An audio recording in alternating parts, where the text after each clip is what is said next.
Hare Krishna, Krishna Krishna, Hare Hare. Hare Rama, Rama Rama, Hare Hare.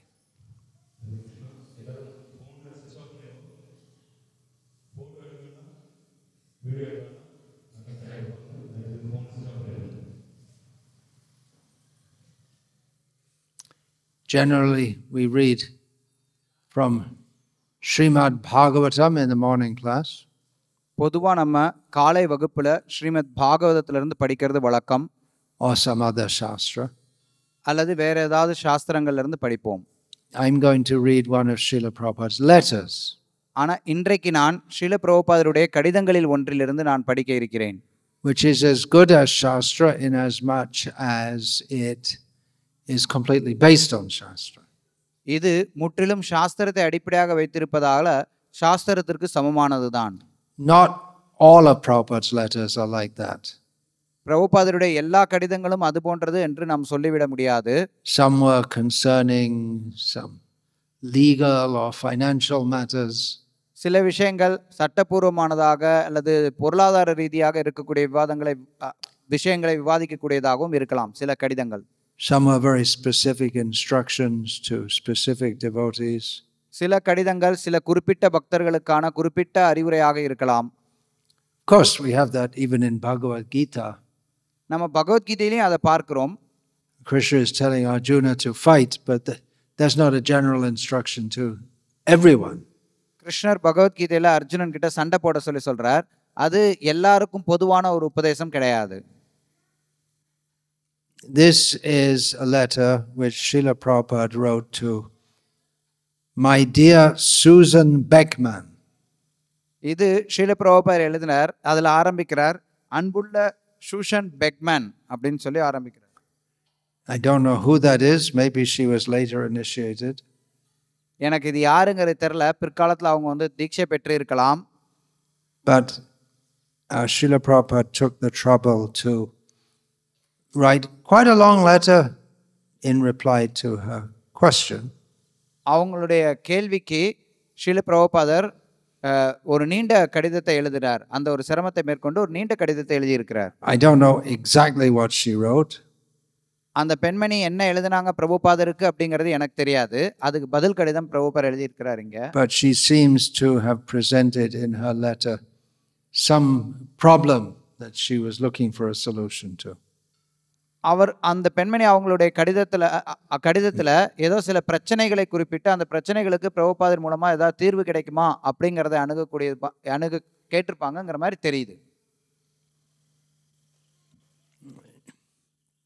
In the reply, Srila Prabhupada at the beginning of the letter and the end of the letter says the solution for all problems is to chant Hare Krishna. அந்த பதில் கடிதத்துல பார்த்தோம் அப்படின்னா கடிதத்தினுடைய ஆரம்பத்திலையும் சரி கடிதத்தினுடைய கடைசியிலையும் சரி பிரபுபாதர் சொல்றார் எல்லா பிரச்சனைகளுக்கும் ஒரே தீர்வு Hare Krishna மகாமந்திரத்தை உச்சரிக்கிறது. So he opens the letter. My dear Susan Beckman, please accept my blessings. I beg to acknowledge receipt of your letter dated August 24th, 1973. I have noted the contents carefully. Srila பிரபுபாதருடைய கடிதத்தை ஆரம்பிக்கிறார். அன்புள்ள சுஷன் பெக்மேன், என்னுடைய ஆசிர்களை ஏற்றுக்கொள்ளுங்கள். உங்களுடைய கடிதம் ஆகஸ்ட் 24, 1973 தேதியிட்ட உங்களின் கடிதம் கிடைக்க பெற்றது. அதில் உள்ள விஷயங்களை கவனமாக நான் குறித்து வைத்துக் கொண்டுள்ளேன். Lord Sri Chaitanya Mahaprabhu, the incarnation of Godhead in this age, has delivered the medicine for all problems of the world by his introducing the Sankirtan movement. பகவான் ஸ்ரீ சைத்தன்ய மகாபிரபு கலியுகத்திற்கான பகவானுடைய அவதாரம். அவர் இந்த உலகத்தில் இருக்கக்கூடிய எல்லா பிரச்சனைகளுக்குமான ஒரு மருந்தை இந்த சங்கீர்த்தன இயக்கத்தை அறிமுகப்படுத்தியதன் மூலமாக வழங்கி இருக்கிறார். Sankirtan means to chant the holy names of the Lord and to give up all other engagements. சங்கீர்த்தனம் அப்படின்னா பகவானுடைய திருநாமத்தை உச்சரித்து மற்ற எல்லா ஈடுபாடுகளையும் கைவிடுதல் அப்படின்னு பொருள். Interesting to know that to chant the holy names of the Lord, we all know that, but Srila Prabhupada appends to that to give up all other engagements. சங்கீர்த்தனம் அப்படின்னா பகவானுடைய திருநாமத்தை சொல்றது அப்படிங்கிறது நம்ம எல்லாருக்கும் தெரியும். ஆனா இங்க ஒரு ஆர்வத்தை தூண்டக்கூடிய ஒரு விஷயம் என்ன அப்படின்னா பிரபுபாதர் அதோட சேர்த்து சொல்றார் மற்ற ஈடுபாடுகள் எல்லாவற்றையும் கைவிடுதல் அப்படிங்கிறதையும். The chanting is a process of purification. நாமத்தை உச்சரிக்கிறது அப்படிங்கிறது தூய்மைப்படுத்துவதற்கான ஒரு வழிமுறை. Just like we use soap to cleanse the body, this is material, but the chanting is spiritual cleansing. நம்ம எப்படி நம்மளுடைய உடலை பௌதிக ரீதியாக தூய்மைப்படுத்துவதற்கு சோப்பு பயன்படுத்துகிறோமோ அது மாதிரி இந்த நாமத்தை சொல்றது அப்படிங்கிறது ஆன்மீக தூய்மைக்கானது. The three stages of cleansing are first to clean the mirror of the mind. தூய்மைப்படுத்துதல்ல 3 நிலை இருக்கு. அதனுடைய முதல் நிலை மனம் அப்படிங்கிற ஒரு கண்ணாடியை தூய்மைப்படுத்துதல். Oh, this clearly is echoing the first line of Chaitanya Mahaprabhu's Shikshashtakam, Chaito Darpanamarjanam. இது தெளிவாக பார்த்தோம் அப்படின்னா சைத்தன்ய மகாபிரபுடைய சிக்ஷாஷகத்தினுடைய முதல் வரிய சேதோ தர்ப்பண மார்ஜனம் அதனுடைய விளக்கத்தை பிரபுபாதர் இங்கே கொடுக்கிறார். In the Bhagavad Gita it is said the mind is the best friend and the worst enemy. For one who has learned to control the mind is the best of friends. For one who has learned to control the mind, it is the best of friends. But for one who has failed to do so, it is the worst enemy. பகவத்கீதையில சொல்லப்பட்டிருக்கிறது, மனமானது ஒருவனுக்கு மிகச்சிறந்த நண்பனாகவும் மிக மோசமான எதிரியாகவும் இருக்கிறது. யார் ஒருத்தர் மனதை கட்டுப்படுத்துவதற்கு கற்றுக்கொண்டுள்ளார்களோ அவர்களுக்கு மனம் மிகச்சிறந்த நண்பனாக உள்ளது. ஆனால் யார் மனதை கட்டுப்படுத்த தவறுகிறார்களோ அவர்களுக்கு அது மோசமான எதிரியாக உள்ளது. Due to long-term association, the mind absorbed in material things has become contaminated or dirty. The chanting process purifies the mind. நீண்டகால சங்கத்தின் காரணத்தினால இந்த மனமானது ஜட விஷயங்கள் மேல ரொம்ப ஆழ்ந்து போய் களங்கம் அடைந்து இருக்கிறது அல்லது அழுக்காய் இருக்குன்னு சொல்லலாம். இந்த நாமத்தை உச்சரிக்கக்கூடிய வழிமுறையானது அந்த மனதை தூய்மைப்படுத்துகிறது. Then the next stage, when the mind is cleansed, one becomes free from the symptoms of material existence. அடுத்த நிலை என்ன அப்படின்னா, மனம் தூய்மை அடைந்தது பிறகு ஒருத்தன் பௌதிக வாழ்விற்கான அறிகுறிகளிலிருந்து விடுபடுகிறான். Material existence means to be always hankering and lamenting. பௌதிக வாழ்க்கை அப்படின்னா எப்பவுமே ஏதாவது ஒரு விஷயத்துக்காக ஏங்கின்னு இருக்கிறது, புலம்பின்னு இருக்கிறது. I must have a new automobile. I must have more money. I must have a good wife. I must have this. I must have that. எனக்கு ஒரு புதுசா வண்டி வாங்கணும், எனக்கு இன்னும் நிறைய பணம் வேணும், எனக்கு ஒரு நல்ல மனைவி வேணும், எனக்கு இது வேணும், எனக்கு அது வேணும் அப்படின்னு நினைச்சிட்டு இருக்கிறாங்க. Then when I have the thing, I lament. I have lost my wife. I have lost my money. I have lost my car. Simply lamenting. அதுக்கப்புறம் அது கிடைச்சதுக்கு அப்புறம் அவங்க புலம்புறாங்க. ஐயோயோ, என் மனைவியை நான் இழந்துட்டேன், என்னுடைய பணத்தை நான் இழந்துட்டேன், என்னுடைய காரை நான் இழந்துட்டேன் அப்படின்னு சொல்லி புலம்பல்ல ஈடுபடுறாங்க. So the second stage is to be free from this anxiety. அப்ப இந்த இரண்டாவது நிலை அப்படிங்கிறது இந்த மாதிரியான கவலைகள்ல இருந்து விடுபட்டு இருக்கக்கூடிய நிலை. The third stage is Brahma Bhuta Prasanna Mana Shochati Nakangshati Samah Sarveshu Bhuteshu Mad Bhaktim Labhate Param. He never laments nor desires to have anything. He is equally disposed to every living entity. In that state he attains pure devotional service unto me. மூன்றாவது நிலை என்ன அப்படின்னா, இது பகவத்கீதையிலிருந்து மேற்கோள் காட்டுறார். அவன் எந்த விஷயத்துக்காகவும் புலம்புறது கிடையாது, எந்த விஷயத்துக்காகவும் எதையும் ஆசைப்படுறதும் கிடையாது. எல்லா ஜீவன்களிலும் சமமாக நிலை பெற்றிருக்கிறான். அந்த நிலையில் அவன் என்னுடைய தூய பக்தி தொண்டினை அடைகிறான். The next verse continues, and when one is in full consciousness of the Supreme Lord by such devotion, he can enter into the kingdom of God. இதற்கு அடுத்த ஸ்லோகத்துல தொடர்ந்து என்ன சொல்லப்படுது அப்படின்னா, முழுமுதற் கடவுள் மேல இருக்க அத்தகு பக்தியோட முழுமுதற் கடவுள் மேலான முழு உணர்வோடு ஒருவன் இருக்கும்போது அவன் அந்த இறைவனுடைய ராஜ்யத்தினுள் நுழைகிறான். It is further stated in the Gita that when one is so situated, even in the midst of the greatest danger, he is not disturbed. கீதையில மேலும் சொல்லப்பட்டிருக்கிறது, ஒருவன் இந்த மாதிரி நிலை பெற்று இருக்கும்போது ஒரு மிகப்பெரிய அபாயம் வந்தா கூட, ஆபத்து வந்தா கூட அதுக்கு மத்தியிலும் அவன் சஞ்சலமடையாமல் இருப்பான். In other words, when one has achieved the perfection in chanting the holy name of God, he is always joyful. Even death does not disturb him. or to speak of other things. வேற விதத்துல சொல்லணும் அப்படின்னா, யார் ஒருத்தர் பகவானுடைய திருநாமங்களை உச்சரிக்கிறதுல பக்குவத்தை அடைஞ்சிருக்கிறாங்களோ அவன் எப்பவுமே இன்பமாக இருக்கிறான். மரணம் கூட அவனை சஞ்சலப்படுத்துறது கிடையாது. மற்ற விஷயங்களை பற்றி ஏதாவது சொல்ல வேண்டிய தேவை இருக்கா? The conclusion is that one should learn the art of chanting the holy name of Krishna 24 hours a day, and that alone is the remedy for all problems of material existence. இறுதி முடிவு என்ன அப்படின்னா, பகவான் கிருஷ்ணருடைய திருநாமத்தை 24 மணி நேரம் உச்சரிக்கிறதுக்கான கலையை ஒருத்தன் கற்றுக்கொள்ள வேண்டும். How is it possible? அது மட்டும்தான் எல்லா பௌதிக வாழ்க்கையில் இருக்கக்கூடிய எல்லா பிரச்சனைகளுக்கும் ஒரே தீர்வு. How is it possible to chant 24 hours a day?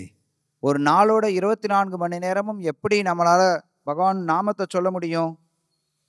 Lord Chaitanya gave the hint. One can chant the holy name of God in a humble state of mind, thinking himself lower than the straw in the street, more tolerant than a tree, devoid of all kinds of sense of false prestige, and always ready to offer respect to others.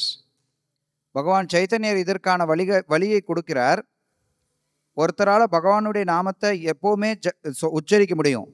அவர் பணிவான மனநிலையில இருந்தார்னா, தன்னை தெருவில் இருக்கக்கூடிய புல்லை விட பணிவாகவும் மரத்தை விட பொறுமையாகவும் இருந்து எல்லா விதமான பொய் கௌரவங்களிலிருந்தும் விடுபட்டு எப்போதும் எல்லாருக்கும் எல்லா மரியாதையும் கொடுப்பதற்கு ஒருத்தன் தயாராக இருந்தான் அப்படின்னா அவனால பகவானுடைய நாமத்தை எப்பவுமே சொல்ல முடியும். In such a humble state of mind, one can chant the holy name of God constantly. அந்த பணிவான மனநிலையில ஒருத்தரால பகவானுடைய நாமத்தை இடையறாது உச்சரிக்க முடியும். So I cannot give you any better advice for your problem. Simply chant Hare Krishna and everything will be all right. அதனால உங்களுடைய பிரச்சனைகளுக்கு இதை காட்டிலும் ஒரு சிறந்த அறிவுரையை என்னால கொடுக்க முடியாது. நீங்க ஹரே கிருஷ்ண மந்திரத்தை உச்சரியுங்கள், அது போதும், எல்லாமே சரியாகிவிடும். That's it. That's the solution to all problems. இவ்வளவுதான். இதுதான் எல்லா பிரச்சனைகளுக்குமான தீர்வு. Everyone in this world has problems. இந்த உலகத்துல இருக்கக்கூடியவங்க எல்லாருக்குமே பிரச்சனைகள் இருக்கு. If anyone thinks they don't have any problems, that is a problem. யாராவது எனக்கு பிரச்சனையே இல்லைன்னு நினைச்சாங்கன்னா அதுவே உண்மையில ஒரு பிரச்சனை தான். If we're so foolish to think that we don't have any problems, that's a very big problem. நீங்க அவ்வளவு முட்டாளா இருந்தீங்கன்னா எனக்கு எந்த பிரச்சனையும் இல்லை அப்படின்னு நினைக்கிற அளவுக்கு ஒருத்தவங்க முட்டாளா இருந்தாங்கன்னா அதுவே பெரிய பிரச்சனை தான். The basic problems are there for everyone: birth, death, old age and disease. அடிப்படையான பிரச்சனைகள் பிறப்பு, இறப்பு, மூப்பு, வியாதி அப்படிங்கிறது எல்லாருக்கும் இருக்குது. But especially in the modern age, we have so many problems. அதுவும் குறிப்பா நவீன காலத்துல பார்த்தோம்னா நமக்கு எண்ணிலடங்காத பிரச்சனைகள் இருக்கு. In the name of material advancement, we are creating more and more and more problems. பௌதிக முன்னேற்றம் அப்படிங்கிற பேர்ல நம்ம எத்தனையோ புதுசா பிரச்சனைகளை உருவாக்கி கொண்டே இருக்கிறோம். Previously, in human society, breathing air wasn't a problem. முன்னாடி பாத்தீங்கன்னா மனித சமுதாயத்துல காற்றை சுவாசிக்கிறது அப்படிங்கிறது ஒரு பிரச்சனையே இருந்ததே கிடையாது. Generally speaking, பொதுவா பார்க்கறப்ப it might be if there's a dust storm, then breathing could become problematic. எப்பவாவது புழுதி புயல் வந்தது அப்படின்னா அப்ப வேணா சுவாசிக்கிறதுல பிரச்சனை இருக்கலாம். But in the modern cities or anywhere, even here, the air must be polluted everywhere. ஆனா இன்னைக்கு நவீன உலகத்துல இருக்கக்கூடிய நகரங்கள் மட்டும் இல்ல, இந்த மாதிரி இடத்துல கூட பாத்தீங்கன்னா காற்று வந்து அசுத்தம் அடைஞ்சிருக்கிறத பாக்குறோம். Even to breathe means to ingest poison. நம்ம சுவாசிக்கிறோம் அப்படின்னாலே அங்கேயே நம்ம விஷத்தை உள்ள இழுக்கிறோங்கிறதும் உள்ள போயிடுது. So if we just start to talk about the problems in contemporary civilization, could be a long talk. நம்ம இந்த இப்ப இருக்கக்கூடிய நாகரிகத்துல இருக்கக்கூடிய பிரச்சனைகளை பத்தி பேசணும் அப்படின்னா அதை பேசலாம் பேசிக்கிட்டே இருக்கலாம். Chanting Hare Krishna is the solution to all problems.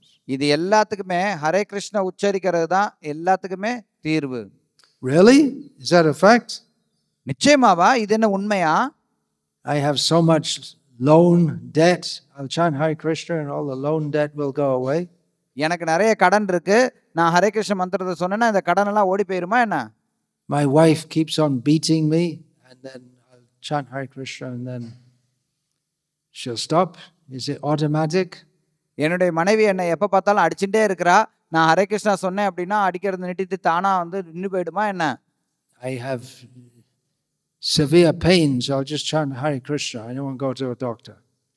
எனக்கு ஒரு பெரிய வலி இருக்கு, அதுக்கு நான் வந்து ஹரே கிருஷ்ணா சொல்லிட்டு உட்காந்துருவேன், மருத்துவரை போய் அணுக மாட்டேன். On the face of it, it doesn't seem to make sense what's being stated. அதனால நம்ம ஹரே கிருஷ்ணா சொன்னா எல்லா பிரச்சனைக்கும் தீர்வு அப்படிங்கிறத மேலோட்டமா பார்க்கும்போது இது என்ன அர்த்தமில்லாத பேச்சா இருக்கேன்னு நினைக்கலாம். What Srila Prabhupada is doing by stating this is he's bringing her to a higher level, a higher perspective. பிரபுபாதர் இப்படி அந்த பெண்மணி கிட்ட சொல்றதின் மூலமாக அந்த பெண்மணியை பிரபுபாதர் உயர்ந்த கண்ணோட்டத்திற்கு கொண்டு வருகிறார். That life in this material world is full of problems.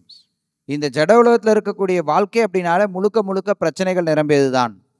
And as long as we're in the material world, there will be problems. நம்ம எவ்வளவு காலம் இந்த ஜட உலகத்தில் இருக்கிறோமோ அது வரைக்கும் பிரச்சனைகள் இருந்துகிட்டு தான் இருக்கும். But chanting Hare Krishna takes us to the spiritual world. ஆனா ஹரே கிருஷ்ண மந்திரத்தை உச்சரிக்கிறது அப்படிங்கிறத நம்மளை ஆன்மீக உலகத்துக்கு கொண்டு போகுது. Where there are no problems. அங்க எந்த பிரச்சனைகளும் கிடையாது. Yesterday we read a well-known verse from Bhagavad Gita. நேற்று நம்ம பகவத்கீதையில இருந்து ரொம்ப எல்லாருக்கும் தெரிந்த ஒரு ஸ்லோகத்தை பார்த்தோம். Matra sparshastu kaunteya shitoshna sukha dukkadaha agama payano nityas tangs titikshasva bharata. That matra sparshas, the problems which come about from living in this material world, from interacting the senses with the sense objects. இந்த உலகத்துல பிரச்சனைகள் புலன்கள் புலனின்ப பொருட்களோடு ஏற்படக்கூடிய தொடர்பினால எழுகின்றன. And that may be voluntary or involuntary. அது நம்ம விரும்பி ஏற்படலாம் அல்ல விரும்பாமலே ஏற்படலாம். A man and a woman may take pleasure in touching each other's bodies. That's voluntary most of the time. ஒரு ஆணும் பெண்ணும் ஒருத்தருடைய உடலை இன்னொருத்தர் தொடர்றதின் மூலமாக ஒரு இன்பத்தை அடைகிறாங்க. அது அவங்க விரும்பி அடையக்கூடிய இன்பம். But extreme heat or extreme cold, that's beyond our control. ஆனால் அதிகப்படியான குளிர் அதிகப்படியான வெப்பம் அப்படிங்கிறது அது நம்மளுடைய கட்டுப்பாட்டிற்கு அப்பாற்பட்டது. That's the example that Lord Krishna gives. That cold and heat, they're conditions which we can't control. அந்த உதாரணத்தை தான் கிருஷ்ணன் அங்க கொடுக்கிறார். வெப்பம் குளிர் இந்த காலநிலைகளை நம்மளால கட்டுப்படுத்தவே முடியாது. So similarly Krishna says in this world there is sukha and dukkha. Happiness and distress. கிருஷ்ணர் சொல்றார் அதே மாதிரி இந்த உலகத்துல நமக்கு சுகமும் துக்கமும் இருக்கிறது. And practically all the endeavors of the conditioned souls are to try to maximize their sukha and to minimize their dukkha. அதனால இந்த ஜட உலகத்துல இருக்கக்கூடிய எல்லா மக்களுடைய எல்லா முயற்சிகளும் எதுக்காக இருக்குன்னா அந்த இன்பத்தை அதிகரிக்கிறதுக்காகவும் துன்பத்தை குறைக்கிறதுக்காகவுமே இருக்கு. But there's only so much we can do. ஆனா நம்மளால எவ்வளத்தை செஞ்சிட முடியும்? ஒரு அளவுக்கு தான் செய்ய முடியும். However hard we try, we can't make ourselves happy just by adjusting the material circumstances. நம்ம எவ்வளவுதான் முயற்சி பண்ணாலும் இந்த ஜட உலகத்துல இருக்கக்கூடிய சூழ்நிலையை மாற்றி அமைக்கிறதின் மூலமாக நம்மளால நம்மள மகிழ்ச்சியுடையவர்களாக மாத்திக்க முடியாது. Just we see big politicians. நாம பார்க்கிறோம் பெரிய பெரிய அரசியல்வாதிகள் பலரை. They can only get a position like, for instance, chief minister by much endeavor. அவங்க எவ்வளவு முயற்சி எடுத்து அவங்க வரக்கூடிய ஒரு உயர்ந்த பதவி என்னன்னு பார்த்தீங்கன்னா ஒரு முதலமைச்சர் ஆகலாம். Of course, the chief minister in this state, it became easier for him because he was the son of a previous chief minister. ஆனா இப்ப இங்க இந்த ஊர்ல பாத்தீங்கன்னா அங்க இருக்கக்கூடிய முதலமைச்சர் அவருக்கு அந்த பதவி வந்து கொஞ்சம் எளிமையா கிடைச்சிருச்சுன்னு சொல்லலாம். ஏன்னா அவருடைய தந்தை வந்து ஏற்கனவே முதலமைச்சராக இருந்ததுனால. But he has to work hard. He can't just say, I'm the chief minister and sit and think that people will serve him all the time. ஆனா அவர் கடினமா உழைத்தாக வேண்டி இருக்கிறது. அவர் சொல்ல முடியாது, நான் முதலமைச்சர், அதனால எல்லா மக்களும் எனக்கு வந்து சேவை பண்ணணும் அப்படின்னு சொல்லிட்டு எதையும் செய்யாம இருக்க முடியாது. கடினமா உழைத்தாக வேண்டியுள்ளது. There are political enemies. அரசியல் எதிரிகள் இருப்பார்கள். He's always in anxiety about the next election. அடுத்த தேர்தல் எப்ப வருங்கிறதுல எப்பவுமே ஒரு கவலை இருந்துட்டே இருக்கும். So being in that position, you may think, well, that's good to be the chief minister. Must be a very good position. அந்த நிலையில ஒருத்தவங்க இருக்கிறபோது நம்ம அதை கேட்கும்போது நினைப்போம், அது நல்ல ஒரு பதவியாச்சே, இது நல்ல ஒரு உயர்வான ஒரு நிலையாச்சேன்னு. But you find people in such a position, they're always full of anxiety. ஆனா நம்ம அந்த நிலையில இருக்கக்கூடியவங்களை பார்த்தோம் அப்படின்னா அவங்க எப்பவுமே ஏதோ ஒரு கவலையோட இருந்துட்டே தான் இருக்கிறாங்க.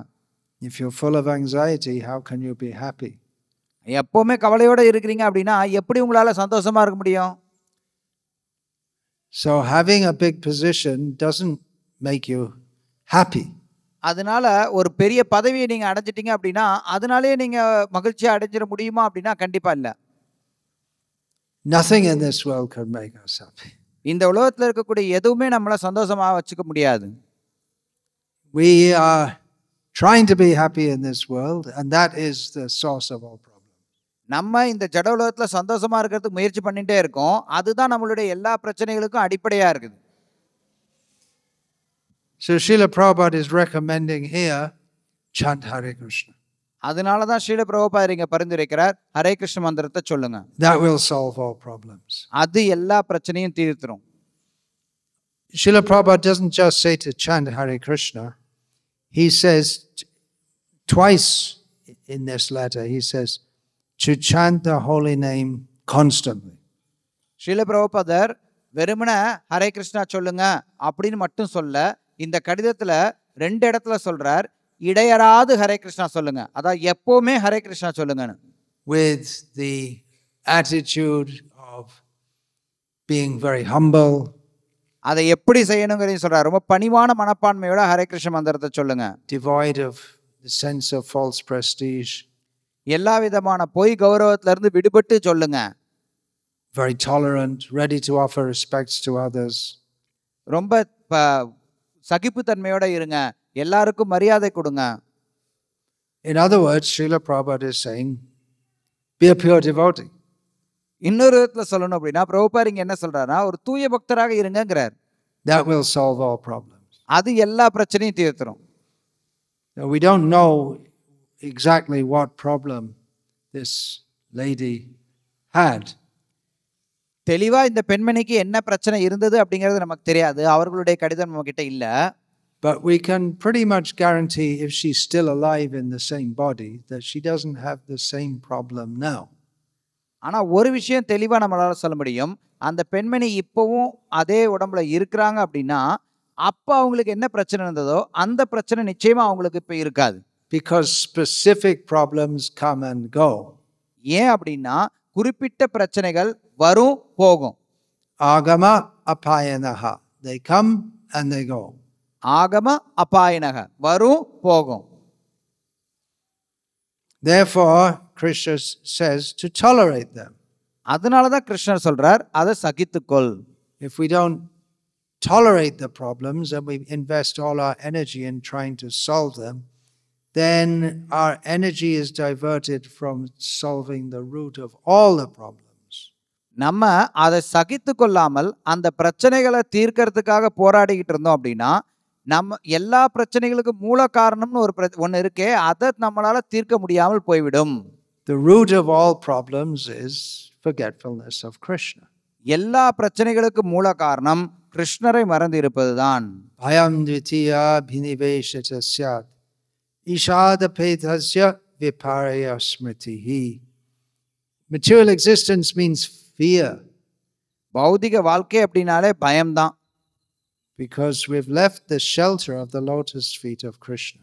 ஏன்னா நம்ம கிருஷ்ணருடைய தாமரை திருவடிகள்ல இருக்கக்கூடிய புகலிடத்தை கைவிட்டிருக்கிறோம். Abhaya charan, Krishna's lotus feet are the place of fearlessness. கிருஷ்ணருடைய திருவடிகள் அபயச்சரண், அதுதான் நமக்கு அபயத்தை கொடுக்கக்கூடியது. This material world means fear. இந்த ஜட உலகம் அப்படின்னாலே பயம்தான். We can't be happy if we're fearful. நம்ம கிட்ட அச்சம் இருந்தது அப்படின்னா நம்ம எப்படி சந்தோஷமா இருக்க முடியும்? And the material world means always fearful. ஜட உலகம் அப்படின்னாலே எப்பவுமே அச்சத்தோட இருக்கக்கூடியதுதான். Elsewhere we find in Bhagavatam, பாகவத்துல வேற ஒரு இடத்துல நாங்க பார்க்கிறோம் that sada samudvigna dhiyo asadgrahat. In material existence, we're always disturbed. இந்த ஜட உலகத்துல நம்ம எப்பவுமே சஞ்சலமான எண்ணத்தோட இருக்கிறோம். Consciousness is always disturbed. நம்மளுடைய உணர்வு எப்பவுமே சஞ்சலம் அடைஞ்சிருக்கு. Because I don't know what chanchal means in Tamil, but it's not exactly the right word. We can say kalankam. Disturb. Upadrav is நம்மளுடைய உணர்வு எப்பவுமே தொல்லைப்படுத்தப்பட்டிருக்கு, தொந்தரவுகளோட இருக்கு. It's not easy to translate. I've tried sometimes. Not Tamil. That's why you're translating for me. To get the right word on the spot. Why? Because Dhiyo Asatgrahat. We've accepted that which, these terms, Sat and Asat, very important terms. That which is unreal, Asat means that which is unreal, illusory, not good, non-eternal. இந்த அசத் அப்படிங்கிற வார்த்தைக்கு பலவிதமான பொருள் நம்ம கொடுக்கலாம். நல்லது இல்லாதது, நித்தியம் இல்லாதது, நிரந்தரம் இல்லாதது, இப்படி பல பொருள்கள் அதுல வருது. That becomes particularly difficult to translate when you put 1, 2, 3, 4, 5 terms one after another, and you have to remember them all after. If it's a sentence, it's like one concept. Then you have these, what are they called? Shatad. What is that? Shatavati. Huh? Shatavati concept. Yeah. They 100 people will ask 100 questions, and then without writing them down or anything, they'll reply one after the other. There are still people like that.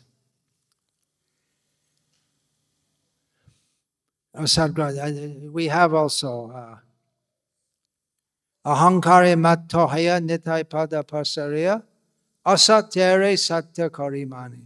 Forgetting the lotus feet of Lord Nityananda due to ahankar, false ego. We become mad. Nityananda பிரபுவினுடைய தாமரை திருவடிகளை மறந்ததுனால நம்ம பைத்தியமாக இருக்கிறோம். And we accept that which is unreal to be real. எது உண்மை இல்லையோ அதை நம்ம உண்மைன்னு ஏற்றுக்கொண்டு வாழ்ந்து கொண்டு இருக்கிறோம். So attempting to solve problems in material existence is often like the example is given in Bhagavatam, having a heavy weight on one shoulder and then taking it off and putting it on the other shoulder. இந்த பௌதிக உலகத்தில் இருக்கக்கூடிய பிரச்சனைகளை தீர்க்கிறது அப்படிங்கிறதுக்கான முயற்சியை பற்றி பாகவதத்தில் ஒரு விளக்கம் கொடுத்துருக்கு. என்ன அப்படின்னா, ஒரு தோல்ல சுமை நிறைய இருக்கு, அதை தூக்க முடியலன்னு சொல்லிட்டு இன்னொரு தோல்ல வைக்கிறது, அதுதான். We have the example Lord Krishna gives in Bhagavad Gita of the entangled roots of the banyan tree. நம்ம பார்க்குறோம் பகவத்கீதையில எப்படி இதெல்லாம் பிணைஞ்சு இருக்கு அப்படிங்கிறதுக்கு ஒரு ஒரு அரச மரத்தினுடைய வேரெல்லாம் எப்படி பின்னி பிணைஞ்சு இருக்குதோ அதோடு கிருஷ்ணர் ஒப்பிடுறத பார்க்கிறோம். You can imagine like an entangled knot of string. இல்லை நீங்க அதை இன்னொரு விதத்தில் எப்படி நீங்க உதாரணம் எடுத்துக்கலாம் அப்படின்னா, ஒரு சில கயிறுலாம் இருக்குன்னா அந்த கயிறு சில நேரத்தில் ரொம்ப சிக்கல் விழுந்து கிடக்கும். The more you try to untangle it, the more tangled it seems to become. எந்த அளவுக்கு அந்த கயிறை நீங்க அவிழ்க்க நினைக்கிறீங்களோ அந்த அளவுக்கு அது இன்னும் சிக்கல் அதிகமாயிட்டே போயிட்டு இருக்கும். What's the result? We're entangled in the material world. அந்த மாதிரி தான் நம்ம இந்த ஜட உலகத்துல பின்னி பிணைஞ்சு சிக்கிட்டு இருக்கோம். What is the way to get out of that entanglement? Krishna says.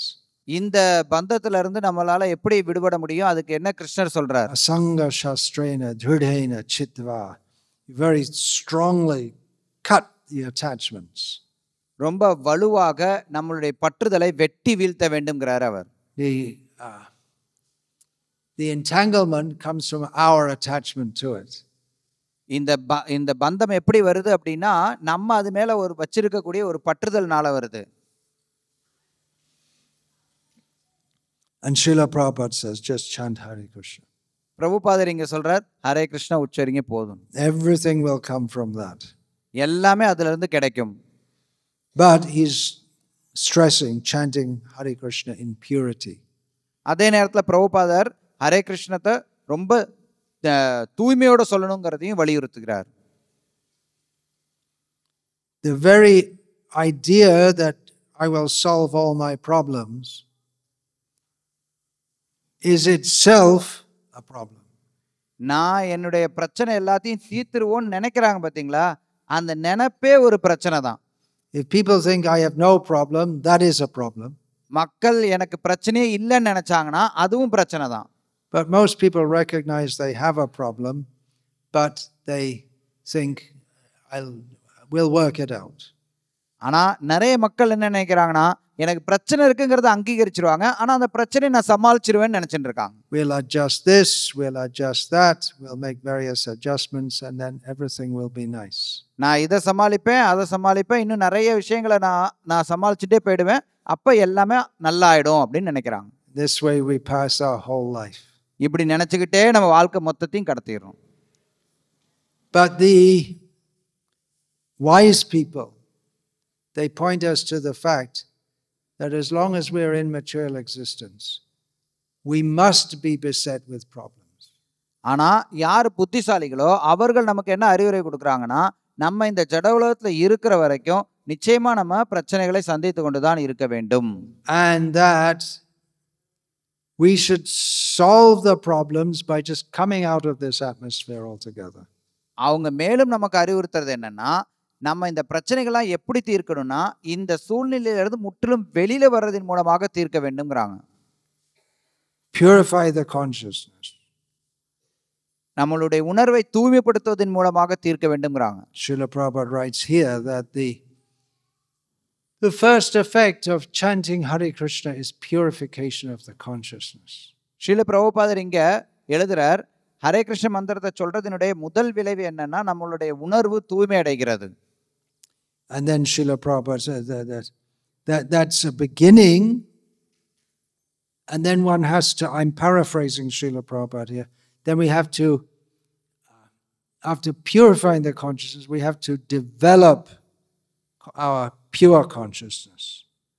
பிரபுபாதர் அடுத்து சொல்றார், நம்மளுடைய உணர்வை தூய்மைப்படுத்தினதுக்கு அப்புறம் அந்த தூய்மையான உணர்வை நம்ம வளர்த்தாக வேண்டும்ங்கறத பற்றி பேசுகிறார். So Srila Prabhupada says here to chant Hare Krishna constantly in a humble state of mind. பிரபுபாதர் இங்க சொல்றார், எப்பவுமே பகவானுடைய நாமத்தை சொல்லுங்க, ஹரே கிருஷ்ணா சொல்லுங்க, பணிவான மனப்பான்மையோடன்னு. I can add to this what Srila Prabhupada has said. To say also, you read Srila Prabhupada's books also. பிரபுபாதர் இங்க சொல்றதோட சேர்த்து நான் இன்னொன்னு ஒரு விஷயத்தையும் சேர்த்து சொல்றேன், என்னன்னா பிரபுபாதருடைய புத்தகங்களை படிங்கங்கிறதையும். Now, is this some haughtiness on my part, some false pride? இது என்னுடைய தரப்புல இருந்து ஏதோ கொஞ்சம் கர்வத்தோட நான் பேசிட்டு இருக்கறேனா? Srila Prabhupada is giving the advice just to chant Hare Krishna. பிரபுபாதர் இங்க And I'm saying, well, I'll add to that.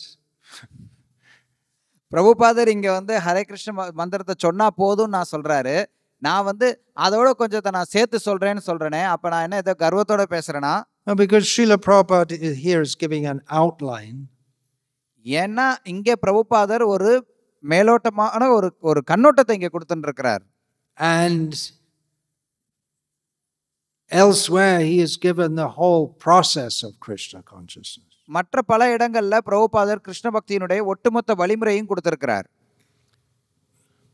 We all of us here who read, and some don't who are here because they're illiterate, but those of us who read, we have this experience. இங்க இருக்கக்கூடியவங்க நம்ம எல்லாருமே படிக்க தெரிஞ்சவங்க. சில பேர் யாராவது படிக்க தெரியாதவர் இங்க இருக்கலாம். ஆனால் படிக்க தெரிஞ்சவங்க எல்லாருக்கும் ஒரு அனுபவம் இருக்கு. One very good thing that Vednarayan Prabhu, one of the very good things he's doing here, is getting everyone who's taking to Krishna consciousness to read very seriously Srila Prabhupada's books. இங்க வேதநாராயண் பிரபு பண்ணக்கூடிய பல நல்ல விஷயங்கள்ல ஒரு நல்ல விஷயம் என்னன்னா அவர் எல்லா பக்தர்களையும் பிரபுபாதருடைய புஸ்தகத்தை படிக்க வைக்கிறார். And in English, the wife used to be called the better half. ஆங்கிலத்துல பாத்தீங்க அப்படின்னா ஒரு மனைவியை வந்து இவனை விட ஒரு சிறந்த ஒரு பாகுதின்னு சொல்லுவாங்க. அந்த மாதிரி ஒரு அங்க ஒரு பண்பாடு இருக்கு. So I think his wife is even better in this regard, is it? She's very much reading and getting others to read. இந்த விஷயத்துல அவங்களுடைய மனைவி வந்து அவங்களோட சிறந்தவங்களாக இருக்கிறாங்கன்னு சொல்றோம்.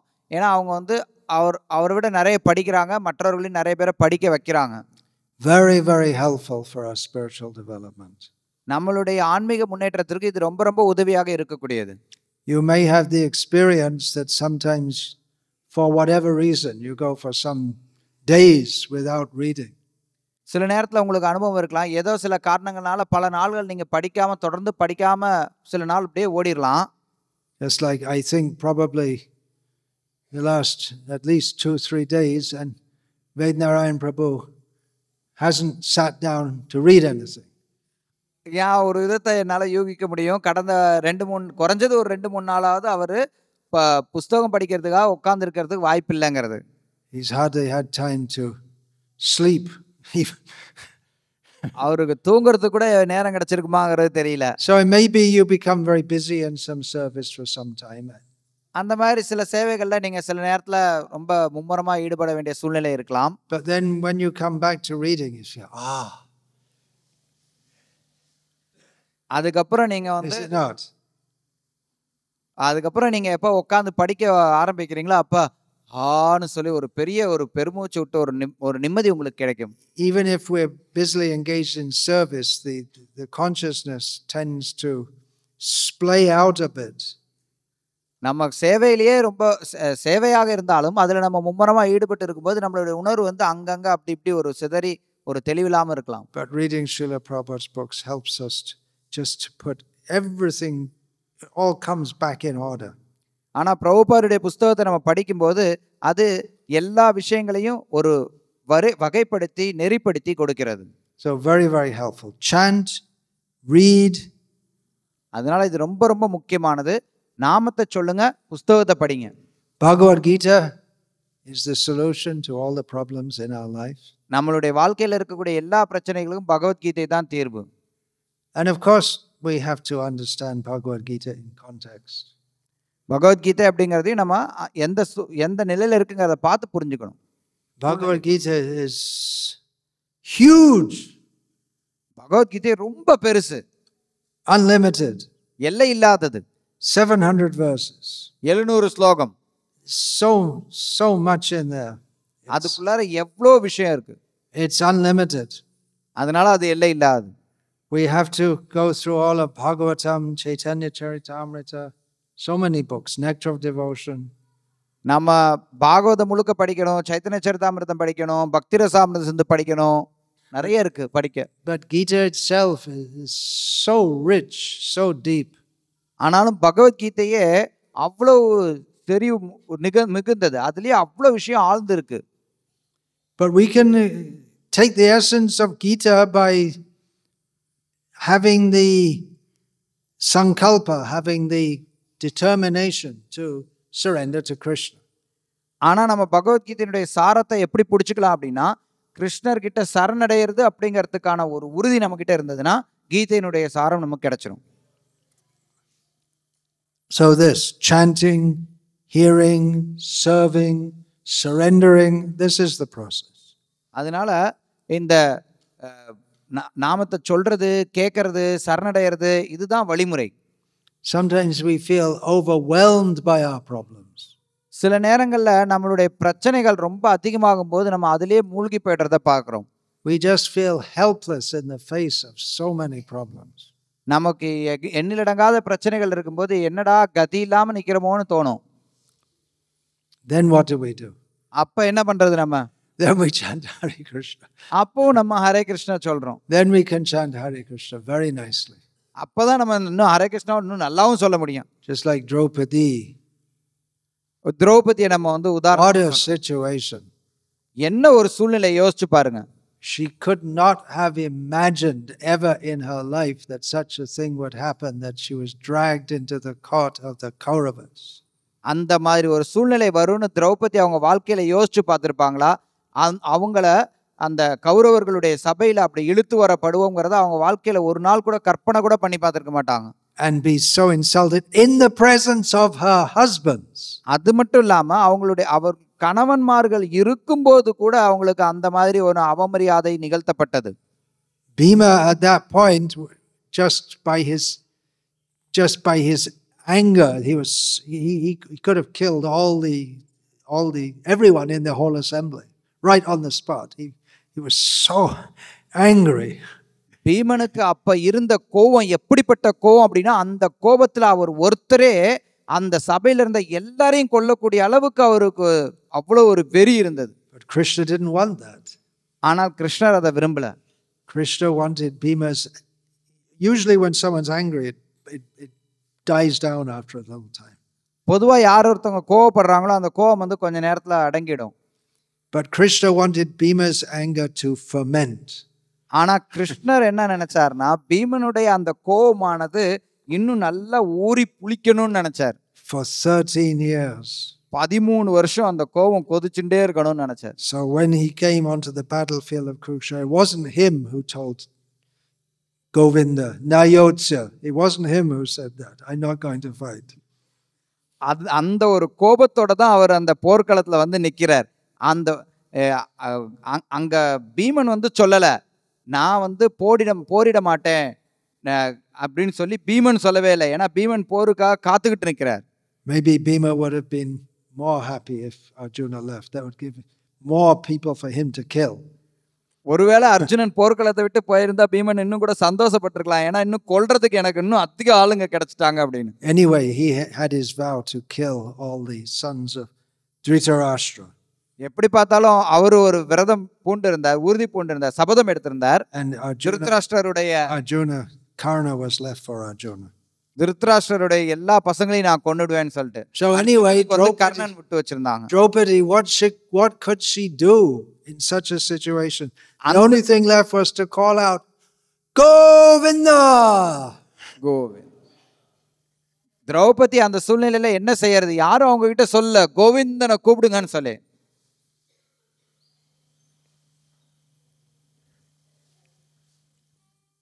So to be in a desperate situation is Krishna's great mercy for a devotee. அதனால ரொம்ப கஷ்டமான சூழ்நிலையில நம்ம இருக்கிறோம் அப்படின்னா அது கிருஷ்ணர் பக்தர் மேல கொடுக்கக்கூடிய ஒரு கருணை தான். It's hard for us to see it like that. அந்த பார்வையை நம்ம எடுத்துக்கிறது அப்படிங்கிறது ரொம்ப கஷ்டம்.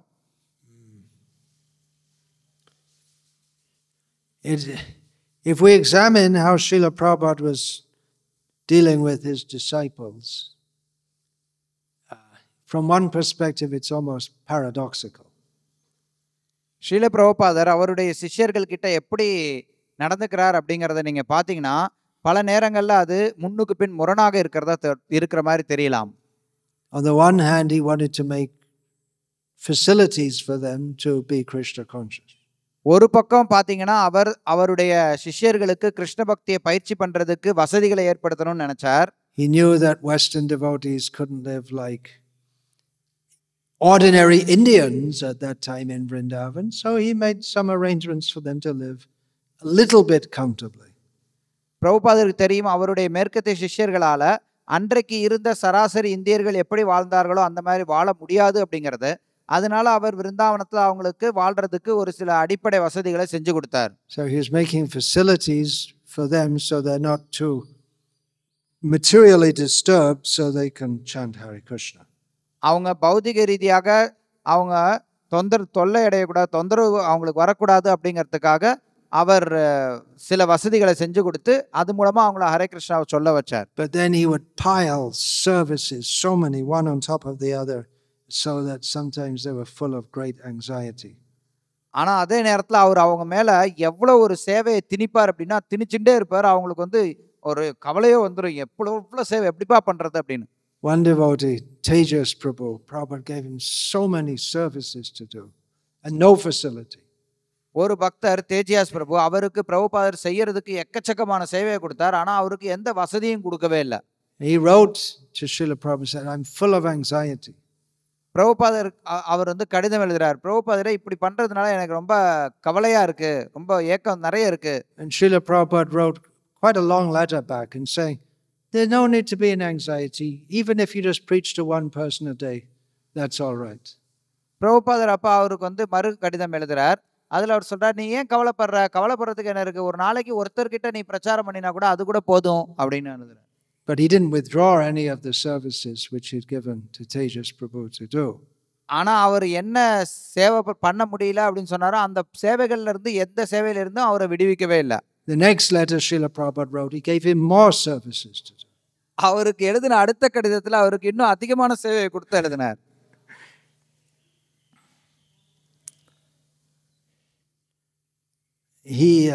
He said that one time it's the duty of the guru to put the disciple in anxiety.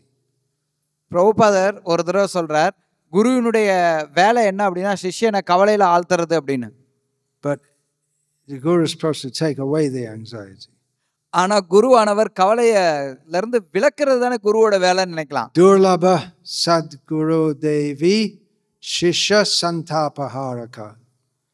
It's very hard to find a guru who takes away the difficulties of a disciple.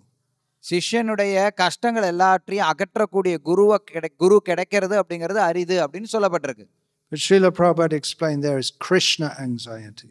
ஆனா பிரபுபாதர் அந்த மாதிரி கஷ்டத்தை கொடுக்கறாரு, கவலையை கொடுக்கறாரு அப்படின்னா அதை எப்படி விளக்குறாருன்னா இது கிருஷ்ணருக்கான கவலை. We want to become free of material anxieties, and then when we become more advanced, then we get Krishna anxiety. நம்ம பௌதீக கவலைகள்ல இருந்து விடுபடுறோம். ஆனா அந்த அப்படி விடுபட்டதுக்கு அப்புறம் நம்ம இன்னும் முன்னேறி போகணும் அப்படிங்கிற சூழ்நிலையில நம்ம கிருஷ்ணருக்கான கவலைகள் நமக்கு எழுகிறது. Mother Yashoda is always in anxiety for Krishna. அன்னை யசோதை எப்பவும் கிருஷ்ணரை நினைச்சு கவலைப்பட்டுட்டே இருக்காங்க. So that anxiety is desired. அந்த கவலை ரொம்ப உயர்ந்தது. Adi Keshava Perumal, who I shouldn't be sitting with my back to, but he is a little above me. He's not in anxiety, he's relaxing. Adikesava Perumal அவர் இங்க பாத்தீங்கன்னா அவர் கவலை இல்லாம சயனத்துல இருக்கிறார். உண்மையில நான் வந்து அவருக்கு முதுகு காட்டிட்டு உட்கார்ந்து இருக்க கூடாது, இருந்தாலும் என்னை விட கொஞ்சம் உயரமா இருக்கிறார். Vaikuntha means a place of no anxiety. Vaikuntham அப்படின்னா கவலை இல்லாத இடம்னு அர்த்தம். Go a little higher to Vrindavan and there's so much anxiety. அங்க வைகுண்டத்துல இருந்து இன்னும் கொஞ்சம் உயர்ந்து போங்க விருந்தாவனத்துக்கு, அங்க முழுசா கவலைகள் நிரம்பிதான் இருக்கு. But that is bliss. ஆனால் அந்த கவலையும் ஆனந்தம் தான். Raghunath Das Goswami writes about what happens if you make offenses in Vrindavan. You get thrown down to Vaikuntha. Raghunath Das Goswami எழுதுறார், நீங்க விருந்தாவனத்துல அபராதம் பண்ணீங்கன்னா என்ன ஆகும், நீங்க வைகுண்டத்திற்கு வீசப்பட்டு விடுவீர்கள்ங்கிறார். வைகுண்டத்திற்கு உங்களை பதவி இறக்கம் பண்ணிடுவாங்கங்கிற மாதிரி சொல்றார். So Srila Prabhupada is giving the solution to get rid of all problems. Srila பிரபுபாதர் இந்த உலகத்தில் இருக்கக்கூடிய எல்லா பிரச்சனைக்கும் தீர்வை சுட்டி காட்டுறாருங்க. Actually, that is the fact. இதுதான் உண்மை. He is inviting us to a life of what he has told us is indescribable bliss. அவர் நமக்கு விளக்க முடியாத ஆனந்தத்தை பற்றி எடுத்துரைக்கிறார். Unimaginable bliss. இது கற்பனைக்கு எட்டாத ஆனந்தம். We are meant for not just being free from problems, not just being free from anxiety, but indescribable, immense bliss. நம்ம வெறுமன பிரச்சனையில இருந்தும் கவலையில இருந்தும் விடுபட்டு வர்றது மட்டும் அது மட்டும் நம்மளுடைய இலக்கு கிடையாது. அதுக்காக நம்ம இங்க இல்ல, நம்ம அளவிட முடியாத ஆனந்தத்தை அடைவதற்காக இருக்கிறோம். When we take to Krishna consciousness, we feel some relief from material from all our material situation. We நம்ம feel some mental relief. நம்ம கிருஷ்ண உணர்வை எடுத்துக்கொள்ளும் போது நிறைய பௌதிக பிரச்சனைகள்ல இருந்து நம்ம ஒரு ஒரு அமைதியை உணர்றோம். நம்மளோட சிக்கல்லாம் ஒரு தீர்ந்ததை உணர்றோம். But that really is just the very, very, very beginning. ஆனா அது ரொம்ப ரொம்ப ரொம்ப ஆரம்ப நிலை தான் அது. We are meant for unlimited bliss. Amritasya putra. We are. It's our birthright to have unlimited nectar. ஆனா நம்ம எல்லை இல்லாத ஆனந்தத்தை அடைய வேண்டியவர்கள். இது நம்மளுடைய பிறப்புரிமை, இந்த மாதிரி ஆனந்தத்தை அடையிறது அப்படிங்கிறது. So really this lady is writing to Srila Prabhupada about some problem, and in giving the solution Srila Prabhupada doesn't address. We don't even know what the problem is from Srila Prabhupada's letter. இந்த பெண்மணி ரொம்ப கடினமான ஒரு கஷ்டத்துல இருக்கிறதுனால தான் பிரபுபாதர் இந்த கடிதத்தை எழுதுறாங்க. ஆனா அவங்க என்ன கஷ்டத்துல இருந்தாங்க அப்படிங்கறத பிரபுபாதர் அதை பத்தி ஒரு வரி கூட எழுதாமல் அவருக்கு தீர்வு கொடுக்கிறார். He is directing us to that situation beyond all problems. பிரபுபாதர் நம்மளை நம்மளுடைய பிரச்சனைகளுக்கு அப்பாற்பட்ட ஒரு சூழ்நிலையை நோக்கி நம்மளை வழிகாட்டின்னு இருக்கார். In that situation, the problem is that we don't have enough tongues, we don't have enough ears. அந்த சூழ்நிலையில நமக்கு என்ன தெரியுங்களா பிரச்சனை? நம்ம கிட்ட போதுமான நாக்கு இல்ல, போதுமான காது இல்லங்கிறது தான் பிரச்சனை. Rupa Goswami states, I'm finding this chanting of Hare Krishna is so blissful, but I need more tongues and more ears so I can relish it more. ரூப கோஸ்வாமி இப்படித்தான் அவருடைய பாடல்ல எழுதுறார். இந்த ஹரே கிருஷ்ணா சொல்றது ரொம்ப அதிகமான சுவையை கொடுக்குது. இந்த சுவையை சுவைப்பதற்கு என்கிட்ட போதுமான கண், போதுமான நாக்கு இல்ல, போதுமான காது இல்லைங்கிறார். When we are aware of that situation, then all the problems of the world, they seem very insignificant. நம்ம அந்த நிலையில நம்ம இருந்தோம் அப்படின்னா இந்த உலகத்தில் இருக்கக்கூடிய எல்லா பிரச்சனைகளும் ரொம்ப அற்பமானதாக ஆகிவிடும். Our real problem is not being Krishna conscious. நம்மளுடைய உண்மையான பிரச்சனை கிருஷ்ண பக்தியில இல்லாம இருக்கிறது தான். So if you have a severe toothache, go to the dentist. அதனால உங்களுக்கு ஏதாவது ஒரு பல்லு வலி ரொம்ப அதிகமா இருக்கு அப்படின்னா அப்ப நீங்க பல் மருத்துவர்கிட்ட போங்க. If there's some material problem, we can have some basic solution to it. உங்களுக்கு ஒரு பௌதிக பிரச்சனை இருக்கு அப்படின்னா அதுக்கு ஒரு அடிப்படை தீர்வு நீங்க நாடுங்க, வேண்டான்னு சொல்ல. But at the same time, we should understand that the very idea that I will become free of all problems in this world is a problem. ஆனா நீங்க ஒரு விஷயத்தை புரிஞ்சுக்கணும். என்னன்னா இந்த உலகத்துல இருக்கக்கூடிய எல்லா பிரச்சனையில இருந்தும் நம்ம விடுபட்டுருவோம் நினைச்சோம்னா அப்படி நினைக்கிறதே ஒரு பிரச்சனை தான். If we think that I'm not meant for these problems, I should come to that situation where we don't have any problems. எனக்கு இந்த பிரச்சனை வந்திருக்க கூடாது, எந்த பிரச்சனையும் இல்லாத நிலைக்கு நான் போயிடுவேன் அப்படின்னு நம்ம ஜட ரீதியா நினைச்சோம்னாலே அது சிக்கல் தான். That is Krishna consciousness. உண்மையா அப்படி நீங்க தீர்வு அடையணும்னு நினைச்சீங்கன்னா அது கிருஷ்ண உணர்வில தான் அந்த தீர்வு கிட்டும். That is what Srila Prabhupada was pointing us toward. அந்த தீர்வை தான் பிரபுபாதர் இந்த விளக்கத்துல நமக்கு சுட்டி காட்டுகிறார். It's just like a child comes up to the mother crying. ஒரு குழந்தை அம்மா கிட்ட பூ பூன்னு அழுதுகிட்டே இருக்குன்னு வச்சுக்கோங்க. They're crying and they're really very upset and something happened like I don't know, the friend called them a bad name or something just very very minor. அப்ப என்ன நடந்திருக்கும்? அந்த குழந்தை ஆனா பாத்தீங்கன்னா ரொம்ப ரொம்ப தீவிரமா அழுதுகிட்டு இருக்கும். என்ன நடந்திருக்குன்னா ஏதாவது அந்த குழந்தையோட ஒரு நண்பரா இருக்கக்கூடியவங்க ஏதாவது திட்டிருப்பாங்க, ஏதாவது ரொம்ப சின்ன விஷயமா தான் இருக்கும். அந்த குழந்தை அவ்வளவு அழுகும். Parents have this experience. The child comes running to them crying as if their whole life is about to come to an end. It's just some very small thing. And the parents said, they don't take it very seriously. பெற்றோர்கள் எல்லாருக்கும் அந்த அனுபவம் இருக்கும். பல நேரங்கள்ல குழந்தைகள் ஓடி வருவாங்க, அழுதுகிட்டே வருவாங்க, அப்படியே வாழ்க்கையே முடிஞ்சு போச்சுங்கிற மாதிரி பெரிய அவ்வளவு ஒரு அழுவையோட வருவாங்க. ஆனா பெற்றோர்களுக்கு தெரியாது என்ன சும்மா ஒரு சின்ன பிரச்சனையா இருக்குன்னு சொல்லி அது அவ்வளவுலாம் அழுவாது. So Srila Prabhupada coming from the spiritual world and someone is bringing their problem to him and problems. It's all right. It's all right. Just chant Hare Krishna. அதே மாதிரி தான் நீங்க பாத்தீங்கன்னா பிரபுபாதர் ஆன்மீக உலகத்துல இருந்து வராரு. அவர்கிட்ட இவங்க வந்து ஏதோ சின்ன சின்ன பிரச்சனை எல்லாம் இந்த உலகத்துல இருக்கக்கூடிய பிரச்சனை எல்லாம் கொட்டி தீக்குறாங்க இந்த பெண்மணி. பிரபுபாதர் சொல்ற என்ன ஒன்றும் பிரச்சனை இல்லை, ஹரே கிருஷ்ணா சொல்லுங்க சரியா போயிடும்னு சொல்றாரு. So much compassion Srila Prabhupada had. எந்த அளவிற்கு பிரபுபாதர் கருணை வச்சிருக்கிறாருங்கிறத பாருங்க. People in the present time don't like to have many children because many children means many problems. நவீன காலத்துல இருக்கக்கூடிய பெண்கள் வந்து நிறைய குழந்தைகளை பெற்றுக்கிறதுக்கு விரும்புறது இல்லை. ஏன்னா நிறைய குழந்தைங்கள நிறைய பிரச்சனைன்னு நினைக்கிறாங்க. Srila Prabhupada had so many children. ஆனா பிரபுபாதருக்கு பாருங்க எவ்வளவு குழந்தைங்க இருக்கிறாங்க. And he engaged them in service to Krishna, but it's problematic. அவர் அவங்க எல்லாத்தையும் கிருஷ்ணருடைய தொண்டில் ஈடுபட்டினார். இருந்தாலும் அப்படி ஈடுபடுத்துறது நிறைய அது ரொம்ப கஷ்டமான காரியம்தான். It's something like for the father, until the daughter is married, he's always in anxiety.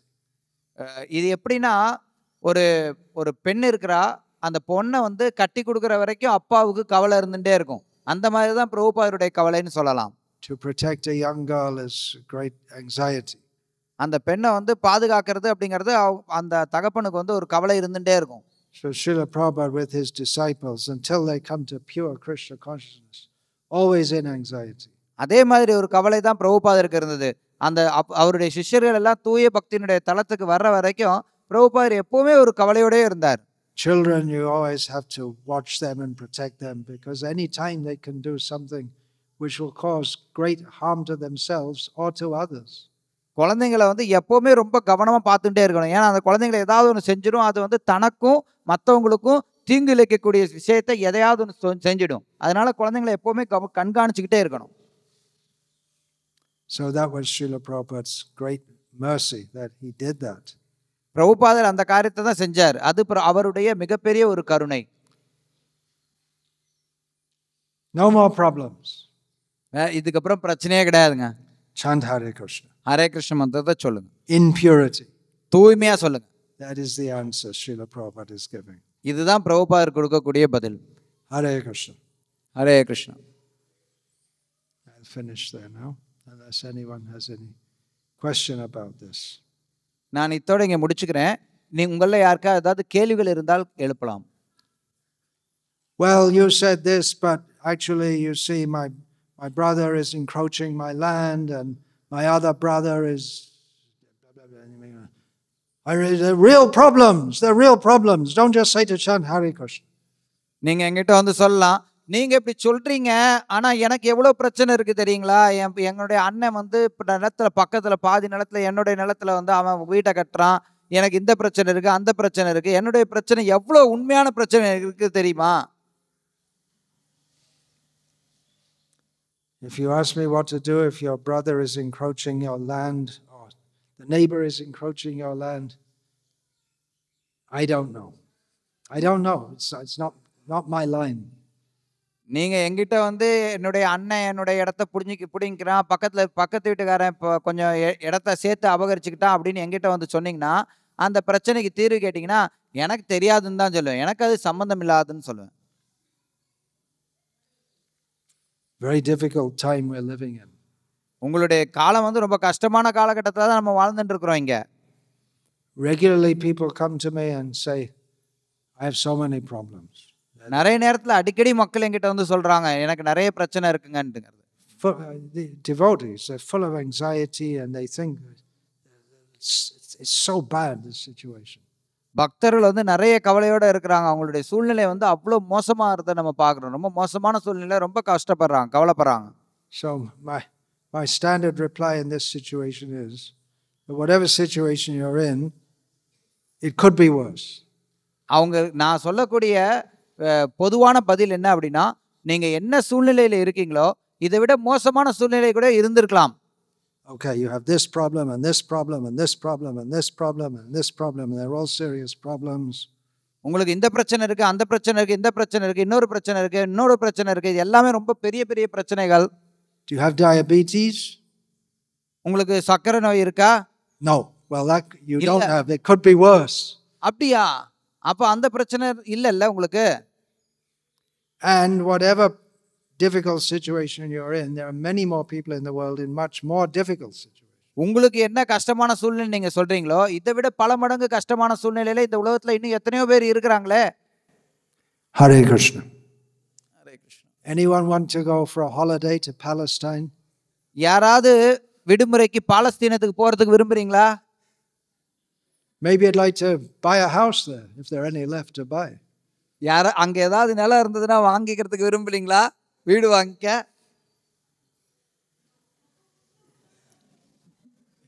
You don't want to go. Do you have any problems? உங்களுக்கு ஏதாவது பிரச்சனை இருக்குதா? You want to swap it with a Palestinian? You want to swap your situation with any Palestinian? நீங்க உங்களுடைய பிரச்சனையை கொடுத்துட்டு பாலஸ்தீனத்துல இருக்க உங்களுடைய பிரச்சனையை வாங்கிக்கிறதுக்கு ஆசைப்படுறீங்களா? பிரச்சனையை மாத்திக்கலாமா?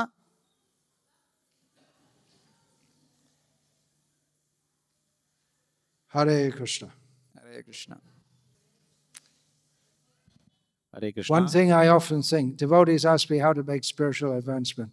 One thing I often think, that whatever nonsense, rascal, fool I may be, if I can distribute Prabhupada's books, Prabhupada will be pleased, for sure. பல முறை பக்தர்கள் என்ன கேட்குறாங்க, நான் ஆன்மீக வாழ்க்கையில் முன்னேற முயற்சி பண்ணுறேன், என்ன ஏதாவது அறிவுரை சொல்லுங்கன்னு.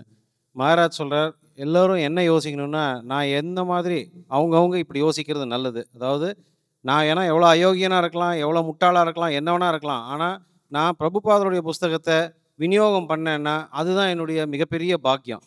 எல்லா பிரச்சனைகளும் அங்கே தீர்ந்துடும், அதுதான் மிகப்பெரிய தீர்வு. அதனால் இப்போ பிரபுபாதர் புஸ்தகத்தை மற்றவங்களுக்கு நான் கொடுக்கணும் அப்படின்னு நினைக்கிறது தான் மிகப்பெரிய பாக்கியம். ஸோ அதனால் இங்கே நேற்றே சொன்னோம், மகாராஜ் இப்பவும் இருக்கார், இன்னும் கொஞ்ச நேரம் தான் இருப்பார். அதாவது இந்த நிகழ்ச்சிகள் மதியம் வரைக்கும் தான் இருக்குது. பாகவதம் செட்டு, சைத்தன்ய சரிதாமிரதம் செட்டு உங்களுக்காக காத்திருக்கு. நான் மறுபடியும் சொல்கிறேன், உங்ககிட்ட எல்லாரும் யோசிப்போம், எங்கிட்ட தான் இருக்கேன், ஏன் திரும்ப திரும்ப சொல்கிறீங்கன்னு. இல்லை, நீங்கள் இதை மற்றவங்களுக்கு விநியோகம் செய்யணும். இங்கே வந்திருக்கோன்னா இந்த நிகழ்ச்சிக்கு புஸ்தக விநியோகம், எல்லாரும் கேட்குறாங்க புஸ்தக விநியோகம் எப்படி செய்யணும்னு. அதுதான் இங்கே நடக்கிறது. கண்கூடாக நம்ம ஒரு செட்டை வாங்கிட்டு போயிடுங்க.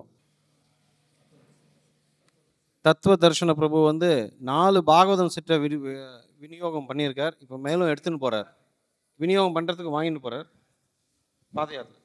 பாத யாத்திரை வாங்கிக்கோ, எடுத்துக்கோங்க. இது உங்களுக்கே எடுத்துன்னு போகிறீங்களா?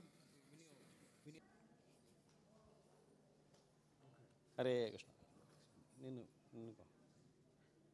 ஹரே கிருஷ்ணா. அர்ஷிதா ஆனந்த் ஆத்தூர்லேருந்து சேவிச்சு வாங்கிக்கோங்க. சேவிங்க. ஓ, இது சைத்தன்ய சரிதாமிரதம் வாங்கிக்கிறாங்களா? பாகவதம் ஒரு நிமிஷம் இதுனுங்க, அது கொஞ்சம் ஹெல்ப் பண்ணுங்களேன். அவங்களால தூக்க முடியாது. பிரபு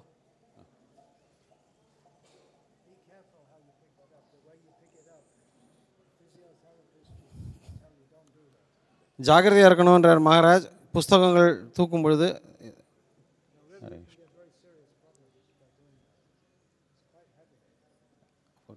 இப்படி திரும்பி அங்கே பாருங்கள் photo. Hare Krishna.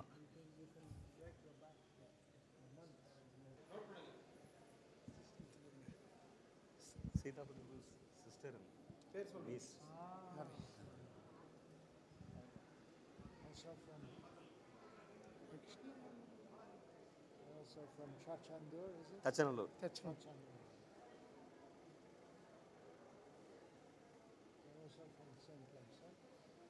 They are living little bit, 10 kilometers from Tachanallur.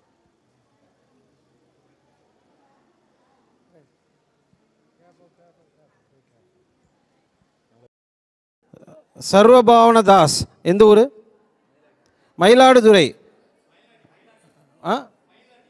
Mayiladi, sorry, not Mayiladuthurai, Mayiladi. இல்லை இல்லை, யார் கூட இருக்கீங்க? தொட்டுக்கோங்க. ஸ்ரீகிரிதாரி பிரபு. Not him.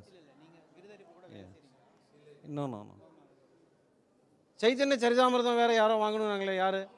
2 வாங்கிக்கிறார். அது பாருங்கோ, மயிலாடி. அந்த ஊர்லேருந்து பிரபு பேர் மறந்து போயிட்டேன். பேர் சர்வபௌம பிரபு பாகவதமும் வாங்கிக்கிறார், சைத்தன்ய சரிதாமிரதமும் வாங்கிக்கிறார்.